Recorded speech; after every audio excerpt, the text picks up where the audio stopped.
Types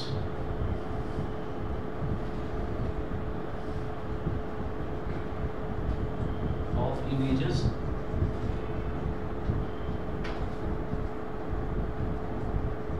bye अ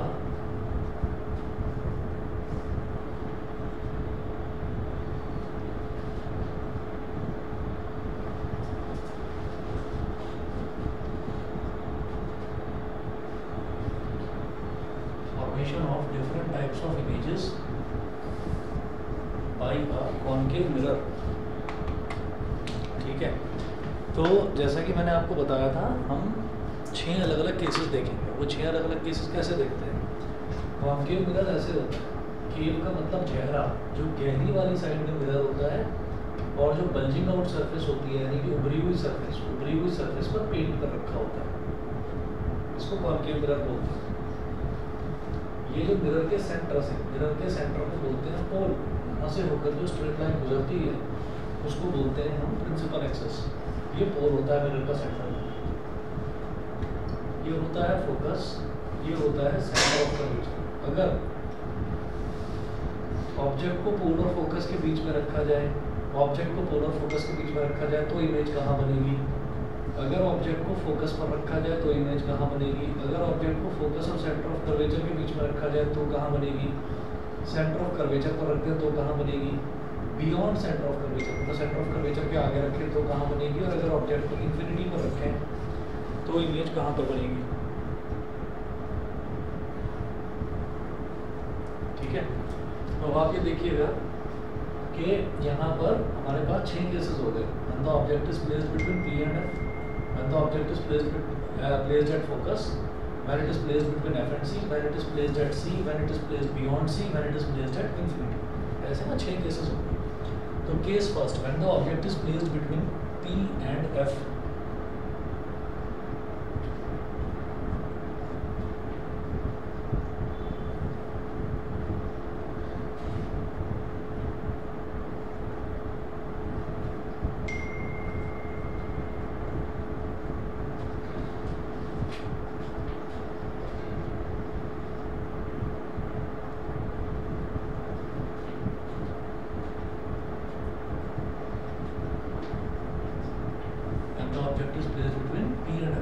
पोल और focus के बीच में जब ऑब्जेक्ट को रख देंगे तब इमेज कहाँ बनेगी?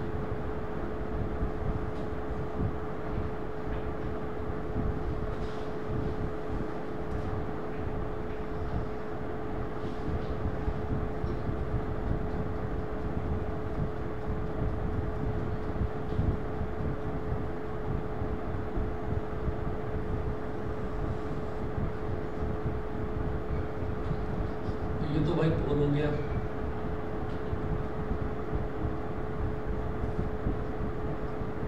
ये हो गया फोकस, ये हो गया सेंटर ऑफ कर्वेचर। ऑब्जेक्ट को हमने रखा है पोल और फोकस के बीच में, पोल और फोकस के बीच में ऐसे रख दिया।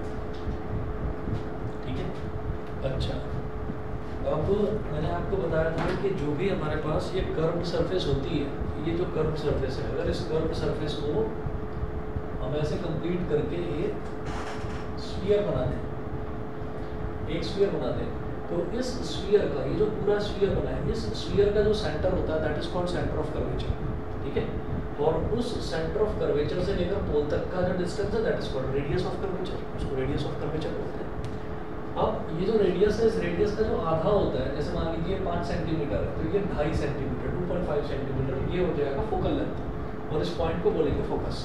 ठीक है, तो ये 2-3 चीज़ें बताई थी।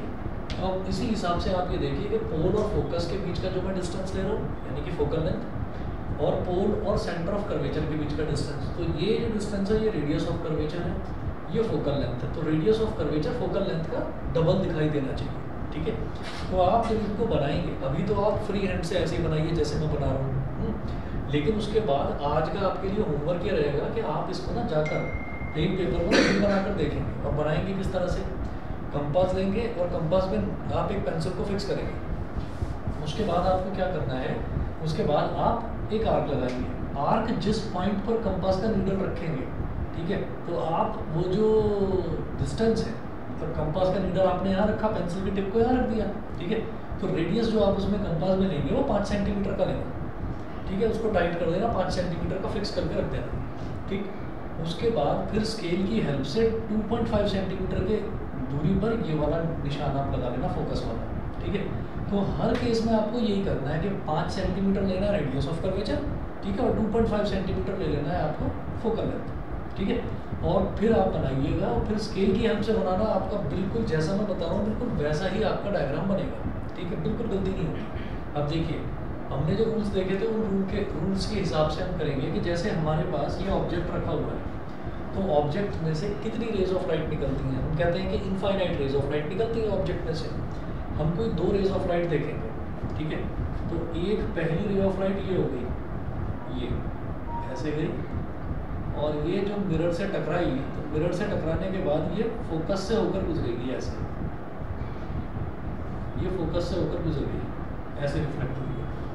ठीक है, उसके बाद दूसरी रे ऑफ लाइट हमको गुजारनी है, तो दूसरी रे ऑफ लाइट को हम ऐसे करेंगे कि ऑब्जेक्ट का हेड है ये, और ये सेंटर ऑफ कर्वेचर है।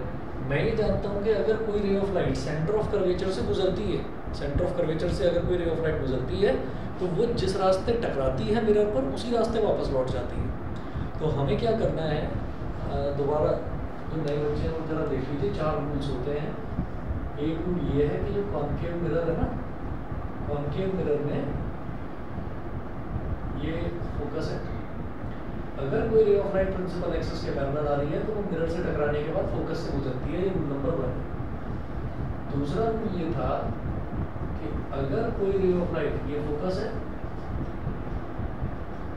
ये सेंटर ऑफ कर्वेचर है, अगर कोई ray of light centre of curvature से होकर गुजरती है और मिरर को टकराती है, तो जैसी आई है वैसी ही वापस लौट जाएगी, मतलब जिस रास्ते आई है टकराकर उसी रास्ते रिफ्लेक्ट होकर वापस लौट जाएगी। ठीक है, तो अगर सेंटर ऑफ कर्वेचर से मैं अलाइन भी कर दूँ, अब ये सेंटर ऑफ कर्वेचर से अगर मैं इसको अलाइन भी कर दूँ ना रे ऑफ लाइट को, तो जिस रास्ते टकराएगी उसी रास्ते लौटेगी।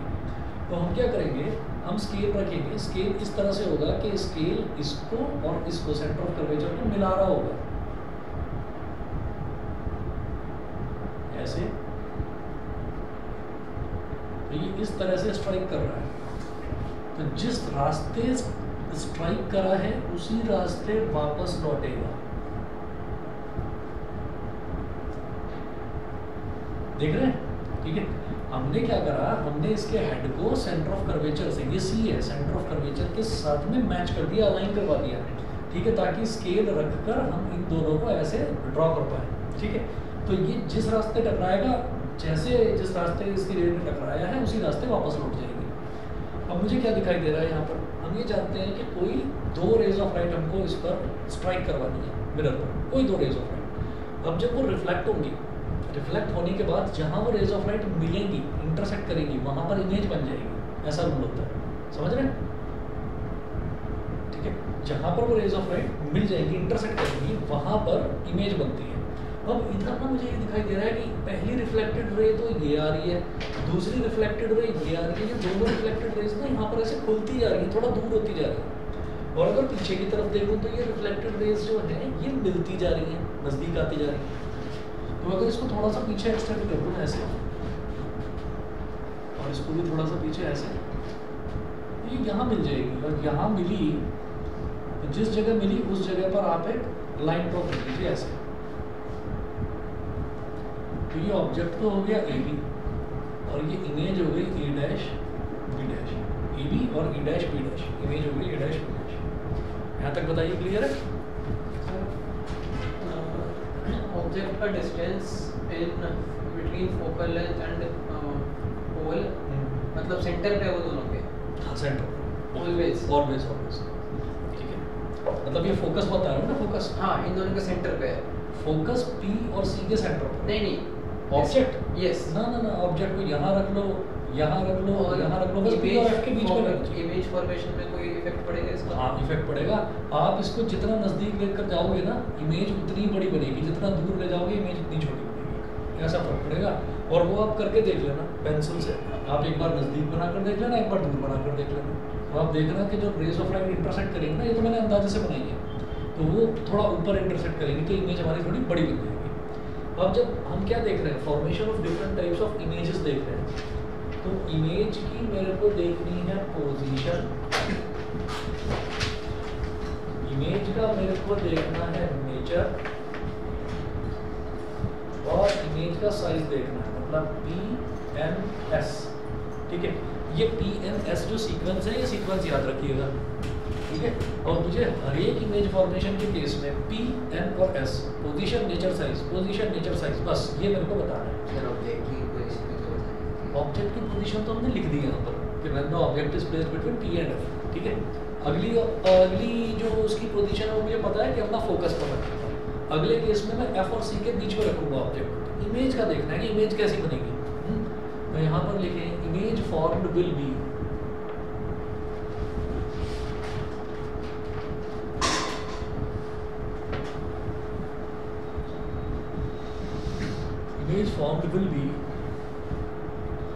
सबसे पहले उसकी देखेंगे उसका पोजीशन क्या है, कहां पर बन रही है। Image formed will be behind the mirror,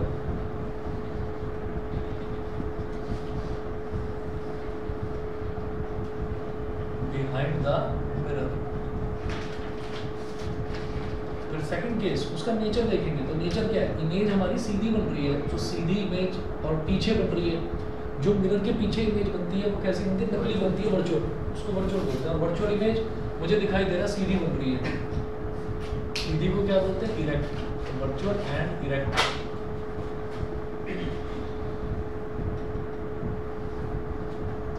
third है उसका साइज दिखाई दे रहा है, ऑब्जेक्ट छोटा है और इमेज बड़ी है, एनलार्ज्ड, बस एनलार्ज्ड, ठीक है। मैग्नीफाइड और एनलार्ज एक ही बात है, मैग्नीफाइड और एनलार्ज एक ही बात है। आप एनलार्ज बोलो, एनलार्ज का मतलब ये है कि बड़ा बन रही है इमेज। हाईली सिर्फ इन्फिनिटी के लिए, बस इन्फिनिटी के लिए, सिर्फ एक केस में आता है हाईली, ठीक है। अच्छा जी, ये केस फर्स्ट था। अब केस सेकंड देखेंगे।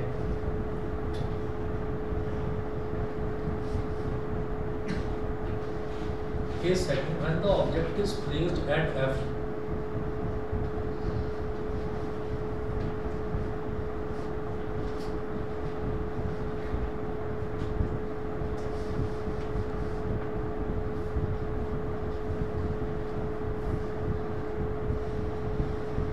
when the object is placed at F, जब ऑब्जेक्ट को फोकस पर ही रख दिया जाए तब।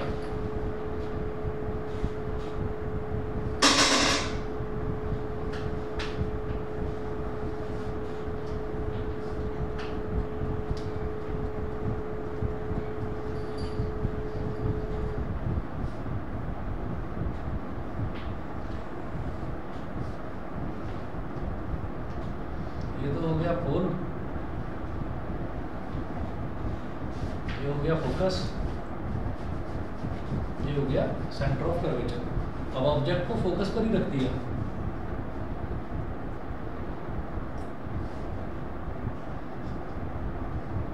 फोकस पर रख दिया ऑब्जेक्ट, तो फिर मैं वही कहूंगा कि ऑब्जेक्ट में से रेज ऑफ लाइट निकलेंगी इनफाइनाइट। हम तो कोई दो रेज ऑफ लाइट की बात कर रहे हैं, तो एक रे ऑफ लाइट हम लेंगे जो प्रिंसिपल एक्सिस के पैरेलल होगी। रूल क्या कहता है कि जो ray of light principal axis के पैरेलल है वो मिरर से टकराने के बाद फोकस से होकर गुजरेगी।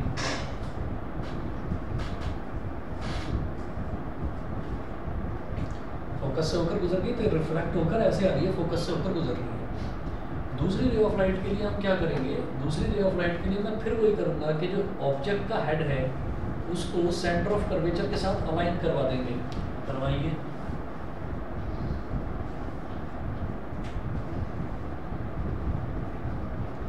तो ये जिस रास्ते टकरा रहा है ये टकरा कर उसी रास्ते वापस लौटेगा।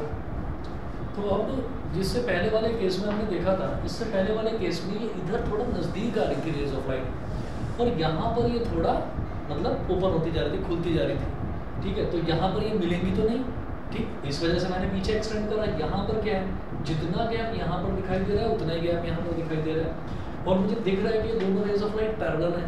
पैरेलल रेज ऑफ लाइट कभी मिलती ही नहीं है, इंटरसेक्ट नहीं करती पैरेलल रेज ऑफ लाइट। और इसको पीछे एक्सटेंड करेंगे, इधर भी इंटरसेक्ट नहीं करेंगी क्योंकि पीछे भी मेरे को पैरेलल नजर आ रही है, ठीक है। तो यस, हम ये कहेंगे पैरेलल रेज ऑफ लाइट कहाँ मिलेगी, parallel raise of light infinity पर मिलेगी, ठीक है।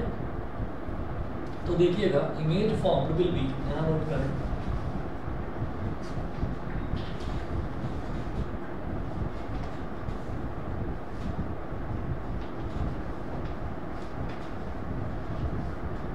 Image formed will B first, सबसे पहले उसका बताएंगे पोजीशन, पोजीशन यानी कि इमेज बन कहाँ पर रही है, कहेंगे इन्फिनिटी पर, ठीक है।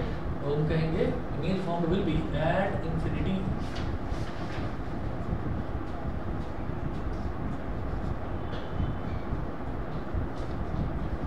At infinity. सेकेंड उसका नेचर, अब देखो जबरदस्ती पीछे एक्सटेंड करने का कोई फायदा नहीं है, क्योंकि पीछे एक्सटेंड करेंगे तो भी आपको इन्फिनिटी तक ले जाना पड़ेगा। पीछे तब एक्सटेंड करो जब दिख रहा हो कि वो पीछे जाकर मिल रही है, तभी तो एक्सटेंड करेंगे। ये पीछे भी नहीं मिल रही है, आगे तो मिल ही नहीं रही है ना, तो आप ये कहेंगे कि भाई ठीक है फिर यही वाली साइड मारकर चलते हैं। अच्छा, जहाँ पर ऑब्जेक्ट रखा है ऑब्जेक्ट की नेमिंग कर लेना, ए बी, ये लिख लेना ए और बी। जहाँ पर ऑब्जेक्ट रखा है अगर इमेज भी हमारी उसी तरफ बनती है तो हम उसको बोलते हैं रियल इमेज, ठीक है, रियल इमेज बोलते हैं। जहाँ ऑब्जेक्ट है अगर वहीं पर इमेज बन रही है तो हम उसको रियल इमेज बोलते हैं, ठीक। तो real image is always inverted, real image हमेशा उल्टी होती है, तो नेचर उसका हो गया real and inverted. Third infinity पर बनने वाली जो इमेज होती है वो नहीं हाईली एनलार्ज्ड, बहुत बड़ी होती है, ठीक है। तो यहाँ लिखेंगे हाईली एनलार्ज्ड। ब्लर तो नहीं कहा जा सकता, कहीं पढ़ा है क्या आपने?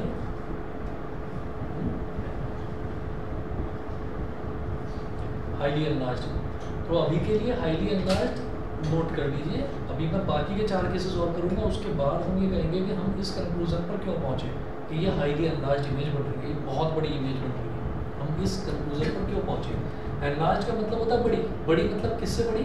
ऑब्जेक्ट से बड़ी, और हाईली एनलार्ज मतलब ऑब्जेक्ट से बहुत बड़ी, ठीक। तो ऐसा क्यों है, हम इस कंक्लूजन पर क्यों पहुँचे, ये मैं बाकी के 4 केसेस और हो जाए तब आपको बताऊँगा, ठीक है। अभी के लिए बस लिख लीजिए एट इन्फिनिटी, ये तो समझ में आ गया होगा कि 2 reflected rays of light parallel हैं तो वो कहाँ मिलेंगी? इन्फिनिटी पर मिलेंगी। दूसरा, क्योंकि जहाँ पर ऑब्जेक्ट रखा है वहीं पर इमेज बन रही है, तो अगर सेम साइड पर इमेज बनती है तो हम ये कहते हैं कि वो इमेज रियल बनेगी, और रियल इमेज हमेशा उल्टी होती है, इन्वर्टेड इमेज होती है। जैसे आपको मैंने बताया था नई चम्मच है, तो नई चम्मच को थोड़ा सा नज़दीक लाकर आप देखें तो आपको अपना जो सर है वो तो नीचे दिखाई देगा और ये जो ठोड़ी है ये ऊपर दिखाई देगी, उल्टा चेहरा दिखाई देगा उसमें। नई चम्मच की बात कर रहा हूँ, जो यूज़ कर करके साफ कर करके घिस चुकी है वो नहीं, नई चम्मच बिल्कुल एकदम शीशे की तरह दिखाई देती है, इसलिए, ठीक है। थर्ड केस देखते हैं। थर्ड केस में ऑब्जेक्ट को रखेंगे फोकस और सेंटर ऑफ कर्वेचर के बीच में, ठीक है। 1 मिनट वेट करिएगा, मैं अभी आ रहा हूँ।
स्केल से बनाएंगे तो बिल्कुल सीधा पैरेलल बनेगा।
अब थर्ड केस देखिए, when the object is placed between F and C, case third.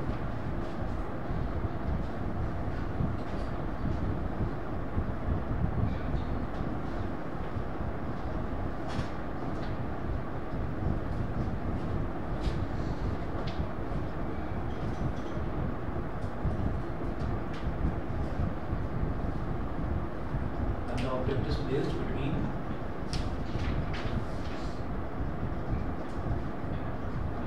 F and C, focus and center of curvature। Sir सारे रूल हर केस पे नहीं आ सकते ना? हाँ, सारे रूल नहीं आ सकते हर केस में, ठीक है। अब ऑब्जेक्ट को मैं फोकस और सेंटर ऑफ कर्वेचर के बीच में रख रहा हूँ।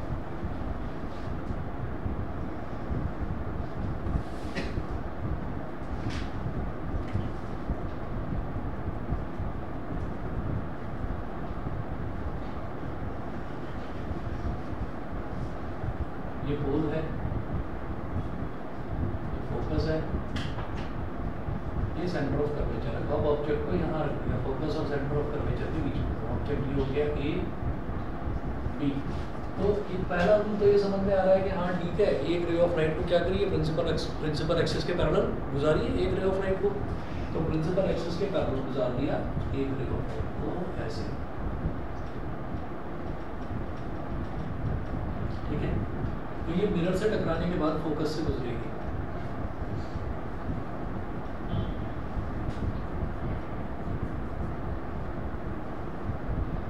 ठीक है, ऐसे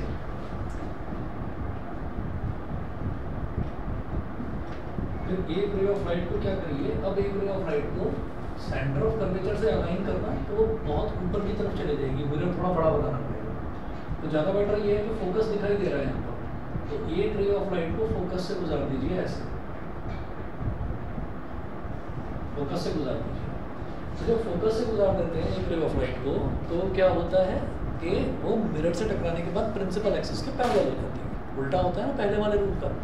पहले रूल में क्या है कि अगर कोई ray of light principal axis के पैरेलल है तो रिफ्लेक्शन के बाद फोकस से गुजरती है। अगर कोई रे ऑफ लाइट फोकस से गुजरती है तो रिफ्लेक्शन के बाद प्रिंसिपल एक्सिस के पैरेलल हो जाती है। उल्टा है, ठीक है। अब ये पैरेलल हो जाएगी प्रिंसिपल एक्सिस के ऐसे, तो ये दोनों यहाँ पर स्ट्राइक कर गई। तो ये दोनों रेज ऑफ लाइट, पहली रे ऑफ लाइट रिफ्लेक्ट होकर इधर आई, दूसरी रे ऑफ लाइट रिफ्लेक्ट होकर इधर जा रही है, दोनों यहाँ इंटरसेक्ट कर रही है। तो जिस पॉइंट पर इंटरसेक्ट कर रही है इमेज वही बन जाएगी। तो इसको यहाँ मिला दिया हमने, तो जब यहाँ मिलाया तो ये क्या बन गया, ए डैश और बी डैश। मुझे दिखाई दे रहा है ये सेम साइड पर बन रही है इमेज। सेम साइड पर बनने वाली इमेज रियल इमेज होती है, and real image is always inverted. तो दिखाई दे रहा है कि उल्टी बन रही है इमेज, ठीक है। तो इन रियल एंड इन्वर्टेड, तो इमेज फॉर्म्ड विल बी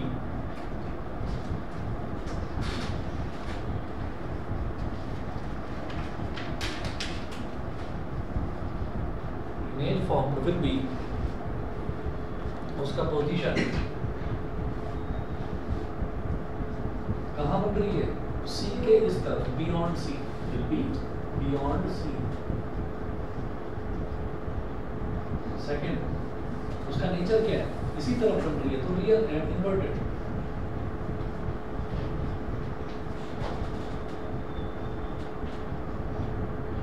उसके बाद थर्ड उसका साइज क्या है, तो जो ऑब्जेक्ट का साइज है उससे बड़ी दिखाई दे रही है मेरे को ये एनलार्ज्ड, ठीक है। अब ऑब्जेक्ट को थोड़ा सा और खिसकाएंगे, पहले क्या करा, पोल और फोकस के बीच में रखा ऑब्जेक्ट को, फिर फोकस पर रख दिया, फिर और खिसकाया फोकस और सेंटर ऑफ कर्वेचर के बीच में रख दिया। अब और खिसका कर कहाँ रखेंगे, सेंटर ऑफ कर्वेचर पर, ठीक है। तो अगला केस देखिएगा,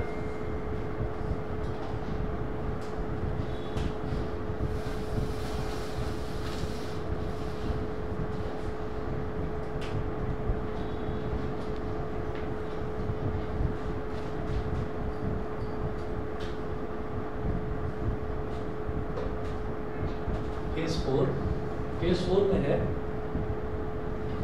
when the object is placed at C,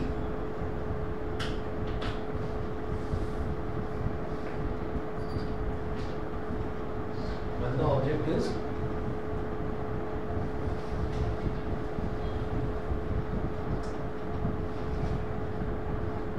placed at C मतलब सेंटर ऑफ कर्वेचर पर अगर ऑब्जेक्ट को रख दिया जाए तो क्या होगा,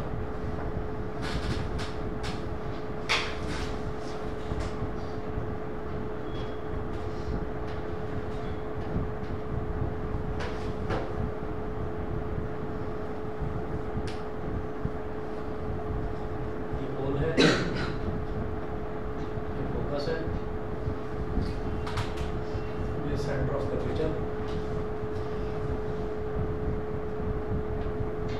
तो अगर ऑब्जेक्ट को सेंटर ऑफ कर्वेचर पर ही रख दिया, ऐसे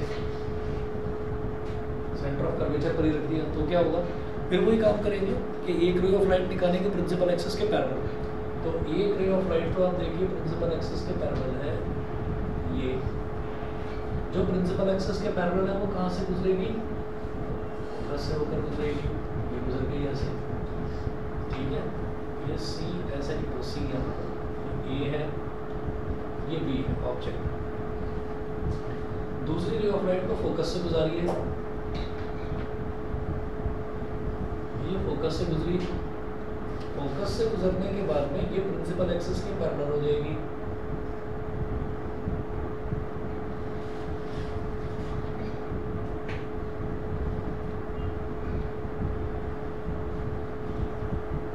ये देखा कि ये दोनों रेज ऑफ लाइट कहाँ पर स्ट्राइक करेंगे, ऐसे स्ट्राइक करेंगे कि अगर इनको मैच करें तो ये एग्जैक्टली सेंटर ऑफ कर्वेचर पर ही इमेज बन रही है, ठीक है।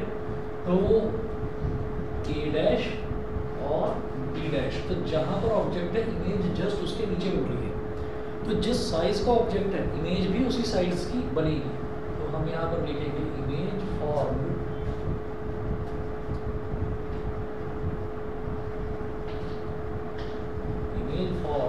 will be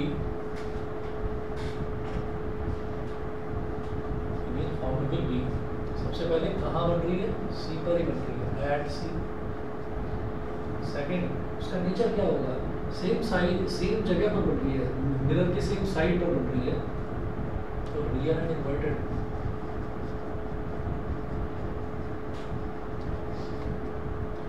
position, nature and size, size क्या होगा, जो ऑब्जेक्ट का साइज है वही इमेज का साइज है, image form will be of the same size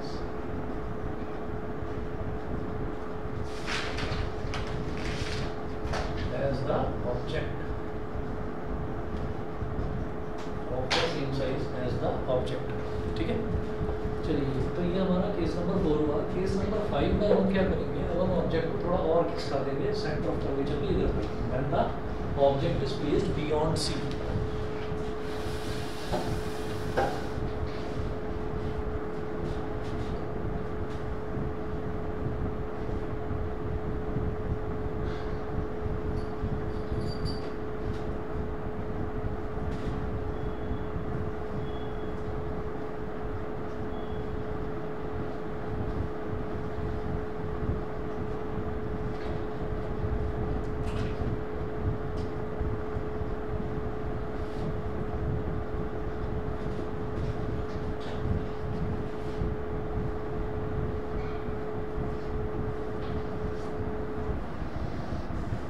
When the object is placed beyond C, ठीक है। तो ये 5th केस है।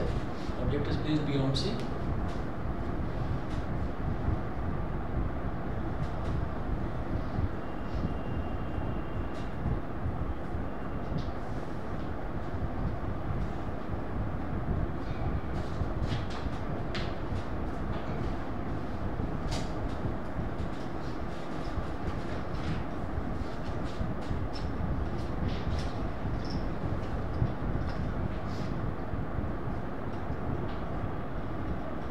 ऑब्जेक्ट को यहाँ रख दिया हमने, ए, ये हो गया बी। अब एक रे ऑफ लाइट निकालेंगे प्रिंसिपल एक्सिस के पैरेलल, ये हो गया प्रिंसिपल एक्सिस के पैरेलल, तो ये मिरर से टकराकर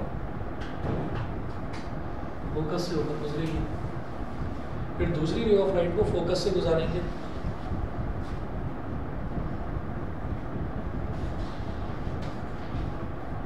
मिरर से टकराकर प्रिंसिपल एक्सिस के पैरेलल हो जाएगी।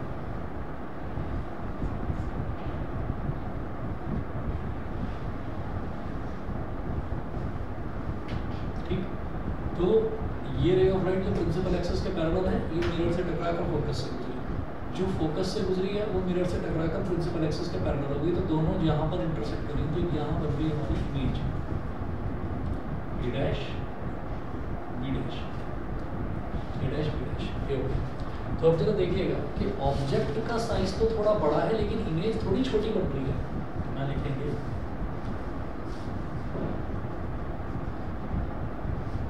इमेज फॉर्म्ड विल बी, पहले तो ये देखेंगे कि बन कहाँ पर रही है, between F and C.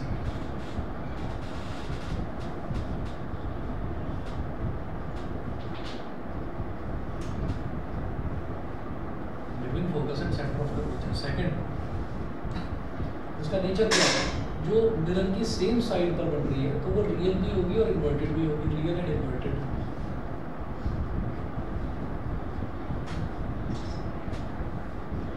Third,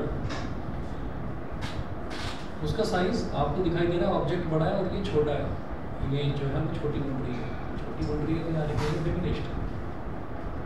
diminished का मतलब होता है छोटी, ठीक है, तो इमेज जो है वो छोटी बन रही है। अब छठा केस देखेंगे, तो हमने धीरे धीरे करके ऑब्जेक्ट को दूर करते चले गए हम, तो ऑब्जेक्ट को मैंने बियॉन्ड सी रख दिया है। अब बियॉन्ड सी मतलब सी के इधर रखने के बाद तो अब इन्फिनिटी बचता है, क्या बियॉन्ड सी मतलब सी से बहुत दूर, यानी कि इन्फिनिटी पर रखते हैं। तो case 6,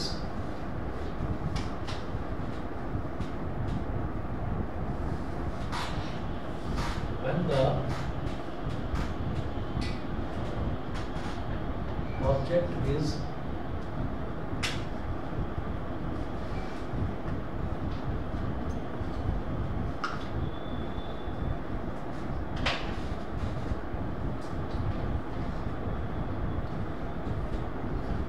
when the object is placed at infinity, अगर ऑब्जेक्ट को इन्फिनिटी पर रख दिया जाए तो क्या होगा?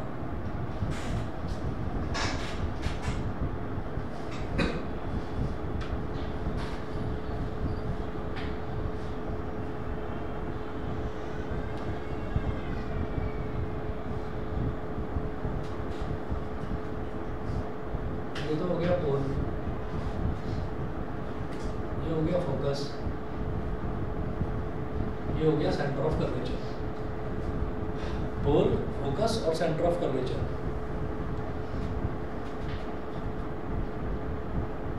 अब ऑब्जेक्ट को इन्फिनिटी पर रख दिया, क्या इन्फिनिटी पर बनती हुई इमेज दिखाई दे रही है? नहीं दिख रही है। क्यों? क्योंकि जो रिफ्लेक्टेड रेज ऑफ लाइट है वो कहाँ जा रही है? वो इन्फिनिटी तक पैरेलल जा रही है। तो अगर अब ऑब्जेक्ट इन्फिनिटी पर रखा हुआ है तो समझ लीजिए कि जो इंसिडेंट रेज ऑफ लाइट है वो पैरेलल आ रही होगी, ठीक है। तो हमने ये कहा कि एक रे ऑफ लाइट ये आई, प्रिंसिपल एक्सिस के पैरेलल बना दो इसको, और दूसरी रे ऑफ लाइट को भी प्रिंसिपल एक्सिस के पैरेलल बना दो, तो ये दोनों रेज आपस में भी पैरेलल हो गई। तो जब ये मतलब इंसिडेंट रेज ऑफ लाइट जब पैरेलल आ रही है तो मुझे मालूम है जो पैरेलल रे ऑफ लाइट है वो तो फोकस से गुजरती है,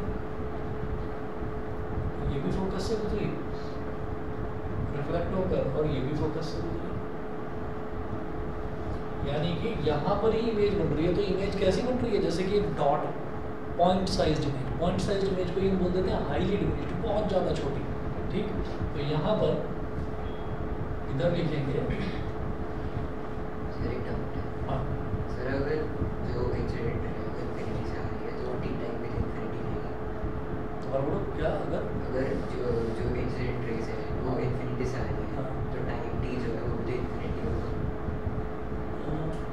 ज़रूरी नहीं है, क्योंकि टाइम जो है ना वो डिपेंड करेगा, जैसे हम ये बोलते हैं कि distance is equal to speed into time, ठीक है। तो अब डिस्टेंस कितना है, इन्फिनिटी। स्पीड ऑफ लाइट जो है, स्पीड ऑफ लाइट होती है आपका 3 × 10⁸। अच्छा हाँ सही कह रहे हो, टाइम भी इन्फिनिटी होगा, क्योंकि infinity upon C, speed of light को सी बोल देते हैं, इन्फिनिटी अपॉन एनीथिंग इन्फिनिटी होगा, है ना, ठीक है। तो अब जरा देखिएगा सर तो फिर तो मतलब इस लॉजिक से कभी लाइट आएगी मिरर के होता है नहीं, इन्फिनिटी का मतलब ये नहीं है, इन्फिनिटी का मतलब ये नहीं है कि मतलब ऐसा टाइम जो चलता ही जा रहा है जिसका पता ही नहीं है कि खत्म कब होगा। इन्फिनिटी का मतलब ये है कि बहुत दूर, ठीक। जैसे मान लीजिए हम ये कहते हैं कि सन कितने डिस्टेंस पर है, तो हम ये बोलेंगे इन्फिनिटी पर है, ठीक है। अभी एक चैप्टर आप पढ़ेंगे human I and the colourful world, उस चैप्टर में हम ना नॉर्मल जो आइज़ होती हैं उनकी रेंज देखेंगे, जिसको 6x6 विजन बोला जाता है। तो नॉर्मल आइज़ की रेंज होती है 25 सेंटीमीटर, तो होता है नियर पॉइंट। नियर पॉइंट मतलब मैं 25 सेंटीमीटर का देख सकता हूँ आराम से, without any strain on my eyes मैं देख सकता हूँ। और दूर का मैं कहाँ तक देख सकता हूँ, तो ये कहते हैं कि फार पॉइंट जो है वो इन्फिनिटी होता है।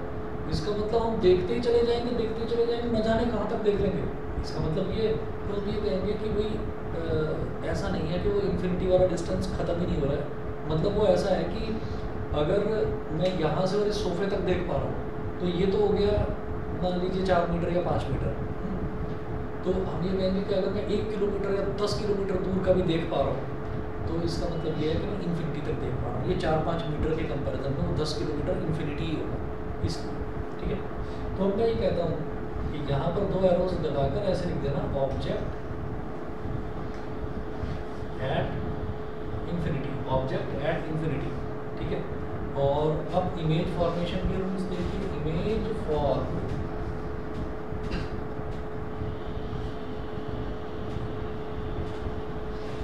विल बी, तो फर्स्ट उसकी पोजीशन, इमेज कहाँ पर बन रही है, जहाँ पर दोनों reflected rays of light meet कर रही है। तो इमेज कहाँ पर बन रही है, इमेज बन रही है फोकस पर, तो image will be at F. Second, उसका नेचर क्या होगा, भाई इधर से ही ऑब्जेक्ट की रेज आ रही है और इधर ही इमेज बन रही है, तो सेम साइड पर बन रही है, तो रियल और inverted. Nature is real and inverted. और थर्ड है उसका साइज क्या होगा,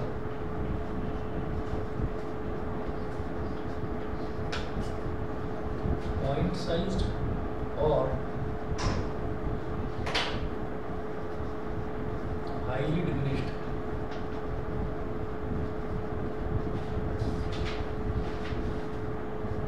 पॉइंट साइज्ड और हाईली डिमिनिश्ड।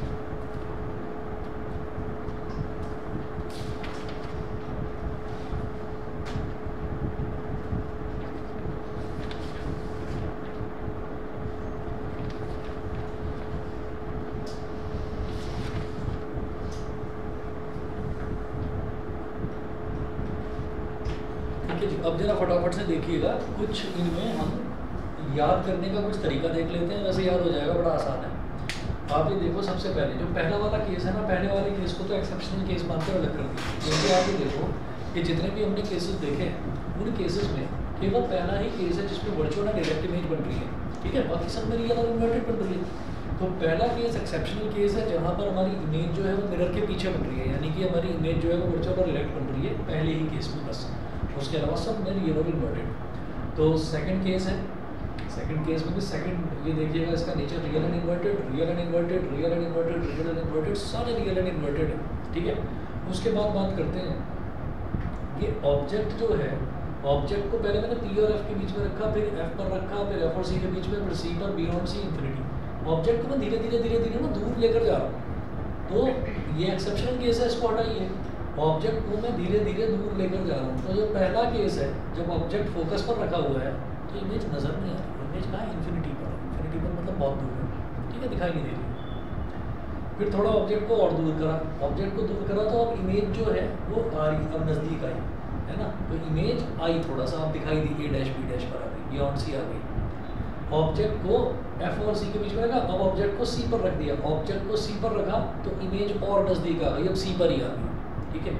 ऑब्जेक्ट को बियॉन्ड C करा तो जो इमेज है वो C और F के बीच में आ गई। ऑब्जेक्ट को इन्फिनिटी पर डाला तो इमेज कहाँ पर आ गई, फोकस पर आ गई। तो देख क्या रहे हैं हम, ये शुरुआत से हमारा ऑब्जेक्ट F पर था और इमेज इन्फिनिटी पर थी। लास्ट केस में देखा कि हमारा ऑब्जेक्ट इन्फिनिटी पर है तो इमेज जो है इमेज फोकस पर बन गई, ठीक है, ये हुआ। और देखते हैं इमेज का जो साइज है वो धीरे धीरे छोटा होता जा रहा है। मैंने ये कहा 1 मिनट वेट करें। हेलो हेलो, हाँ जी, हाँ जी, बैठ लो।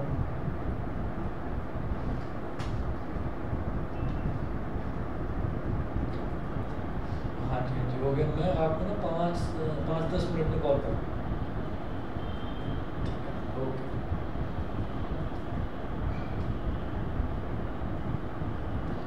अच्छा, तो अब मैंने ये देखा कि जैसे हमने ऑब्जेक्ट का साइज देखा, वो सॉरी इमेज का साइज देखा, तो अभी मैंने कहा कि इसको लास्ट में करेंगे कि इसका साइज क्या होगा। तो मैंने कहा कि हाईली एनलार्ज है, अभी 1 मिनट के लिए भूलिए इसको। धीरे धीरे इमेज जो है वो इन्फिनिटी से उठकर धीरे धीरे धीरे धीरे धीरे धीरे नज़दीक आ रही है, और कहाँ तक आ रही है, फाइनली फोकस तक आ रही है। पहले इन्फिनिटी पर थी, फिर धीरे धीरे इमेज नज़दीक आ रही है, मतलब ऑब्जेक्ट दूर जाता जा रहा है, इमेज नज़दीक आती जा रही है। ये देख रहे हैं हम इसमें। तो अब आप ये देखिए कि पहले इमेज का साइज था कुछ, मुझे नहीं पता क्या है, फिर उसके बाद थर्ड केस में इमेज का साइज क्या, एनलार्ज्ड है, एनलार्ज्ड है मतलब बड़ा है साइज। फिर क्या हुआ, same size as the object, मतलब सेम साइज मतलब थोड़ा छोटा हो गया, ऑब्जेक्ट जितना हो गया। फिर डिमिनिश हो गया, डिमिनिश मतलब और छोटा हो गया, ऑब्जेक्ट से छोटा हो गया, और फिर फाइनली हाईली डिमिनिश्ड हो गया। तो धीरे धीरे जब इमेज दूर से नज़दीक आती जा रही है ना, तो उसका साइज भी धीरे धीरे धीरे धीरे छोटा होता जा रहा है। तो जरा उल्टा देखो, हाईली डिमिनिश्ड, थोड़ा बड़ा हुआ, डिमिनिश्ड, थोड़ा और बड़ा हुआ, सेम साइज, थोड़ा और बड़ा हुआ, एनलार्ज्ड, थोड़ा और बड़ा क्या होगा, हाईली एनलार्ज्ड ही होगा। एनलार्ज्ड के बाद हाईली एनलार्ज्ड ही आएगा। तो इस तरह से हमने एक पैटर्न के चलते ये मान लिया कि यहाँ पर साइज हाईली एनलार्ज्ड ही बनेगा। दूसरा, एक और चीज़ से इसको कोरिलेट करके देखा गया, कैसे, ऑब्जेक्ट अगर फोकस पर है तो इमेज इन्फिनिटी पर बन रही है, इन्फिनिटी पर बन रही है। ऑब्जेक्ट अगर इन्फिनिटी पर है तो इमेज फोकस पर बन रही है, समझ रहे हैं, ठीक। अच्छा, एक खेल होता है, बचपन में शायद आपने खेला हो या हो सकता है ना खेला हो, मैं कन्फर्म नहीं हूँ। ये कॉनकेव मिरर जो है, जो गड्ढा सा होता है इसमें, ये कॉनकेव मिरर जो है ये मार्केट में मिलते हैं, 10-10 रुपये के मिल जाते हैं, है ना, गत्ते की छोटी सी डिब्बी में आता है। तो वो मिरर को लेते हैं, मैग्नीफाइंग ग्लास से शायद खेला हुआ, कागज़ को जलाया है कभी धूप में रख के, मैग्नीफाइंग ग्लास है ना, वही वाला खेल मैं बता रहा हूँ। तो उसको लेकर, मिरर को लेकर, और मिरर को लेकर और सन के, सूरज के सामने जब धूप में रखा जाए तो उसको कागज़ पर ना उसको टेढ़ा रखते हैं कि रे ऑफ लाइट ऐसे पड़े, और उसको टेढ़ा करते हैं। तो टेढ़ा करने से क्या होता है, उससे रिफ्लेक्ट होने वाली रे ऑफ लाइट कागज़ पर पड़ती है। अब कागज़ पर हम उसको आगे पीछे थोड़ा सा सेट करते हैं, मतलब हम उसका फोकस एडजस्ट कर रहे हैं। तो जब हम उसको आगे पीछे सेट करते हैं तो हम ये देखते हैं कि बस छोटा सा डॉट आ जाए, बस वाइट कलर का, वाइट कलर मतलब सूरज सफ़ेद रंग का है, तो उसकी रोशनी का जो इमेज है वो भी सफ़ेद रंग की बनेगी। तो वाइट कलर का एक डॉट सा आ जाए, हल्का सा येलोइश भी होता है, इट डिपेंड्स ऑन द मतलब टाइम ऑफ द डे, कब आप उस पर रोशनी पड़वा रहे हैं। तो वो जब डॉट बनता है तो वो कुछ सेकंड बाद ही वो जलने लगता है। तो क्या है कि हमने क्या देखा, हमने ये देखा कि सूरज है, तो सूरज की जो इमेज बन रही है वो डॉट के जैसे बन रही है, पॉइंट के जैसे बन रही है। इसका मतलब क्या हुआ, इसका मतलब ये हुआ कि अगर ऑब्जेक्ट इन्फिनिटी पर रखा हुआ है तो इन्फिनिटी पर रखा हुआ ऑब्जेक्ट से सूरज है, तो मुझे पता है बहुत बड़ा साइज है उसका, तो हाईली एनलार्ज्ड। तो ऑब्जेक्ट का साइज हाईली एनलार्ज्ड है तो इमेज कैसी बनेगी, पॉइंट साइज, ठीक है, पॉइंट साइज। और अगर हम ये कहेंगे कि इमेज हमारी बिल्कुल पॉइंट साइज है, जरा सी है, ठीक है, तो ऑब्जेक्ट अगर जरा सा है तो इमेज जो है, इमेज आपकी बहुत बड़ी बनेगी। तो हमने दो चीज़ों से कंक्लूजन निकाला है कि हमारी जो इमेज है वो हाईली एनलार्ज्ड ही बनेगी, समझ गए। तो आप ये कहेंगे अच्छा ये तो पॉइंट साइज नहीं है, हम कहेंगे हाँ ठीक है भाई, सूरज के सामने ना हम भी पॉइंट साइज चाहिए, हमारा कोई साइज नहीं है सूरज के साथ, ठीक है। ये हो गया जी केसेस। इसके बाद इसके यूजर्स और इसके क्वेश्चंस ये नेक्स्ट क्लास में देखेंगे। आज इतना कर लीजिए आप, ठीक है भाई। कल ना मेरे घर में फंक्शन है, 1 या 2% शाम का है फंक्शन, 1 या 2% चांस है कि मैं छुट्टी करूँ, एटलीस्ट 2 बैचेस तो पढ़ाऊँगा। तो आपका तो पहले बैच होता है 3:30 बजे तो पढ़ाऊँगा, फिर भी आप एक बार मैसेज जरूर चेक करें। बाई चांस कुछ ऐसा हुआ कि नहीं पढ़ा पाया तो मैं मैसेज करूँगा। छुट्टी अगर करी तो उस केस में संडे को क्लास होगी।